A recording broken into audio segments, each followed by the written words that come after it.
தெய்வகத்துன்னு சொல்ல முடியாது. இது அரசாங்கம் தான் அத பார்த்து செஞ்சிருக்கணும். இதோட பக்தர்களுடைய உணர்வு சம்மந்தப்பட்ட விஷயம். இப்போ ஒரு சைவம்னு அது ஒரு அளவுகோல் வச்சுன்னுருக்காங்க. இதெல்லாம் இருந்தா சைவம், இதெல்லாம் தான் அசைவம்னு சொல்லிட்டு மக்கள் சார்ந்த விஷயம் தான் அது. இது இறைவன்றது அப்புறம் விஷயம். ஒரு பெரும்பான்மையான சமூகம் பெரும்பான்மை விஷயத்த ஃபாலோ பண்ணுது. அப்ப அத மரியாதை குடுத்தாகணும். அதானே இயல்பு. மெஜாரிட்டி பீப்பிள்ஸ்ன்னு இருக்காங்கல்ல. அப்போ சைவத்துக்கான அளவுகோல் இதெல்லாம் இருந்தா எங்களுக்கு சைவம் அப்படின்னு ஃபிக்ஸ் பண்ணி வச்சுக்கிறாங்க. அந்த சமயத்துல அவங்க நம்பிக்கைய சிதற மாரி இது போல செயல்படுறது உண்மையிலே தவறான விஷயம் தான். இத அரசாங்கம் பார்த்திருக்கணும்.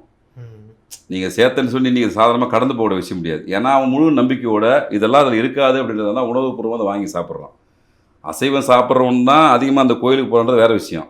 நம்ம சொல்ற அதான் சொல்ல வரேன். இப்போ வந்து சைவம் சாப்பிடுறவங்க மட்டுமே திருப்பதி பெருமாள போய் பார்க்கல. நம்ம அந்த கான்செப்ட் போல 98% பார்த்தீங்கன்னா, அப்புறம் அசைவம் சாப்பிட தாங்க போறாங்க.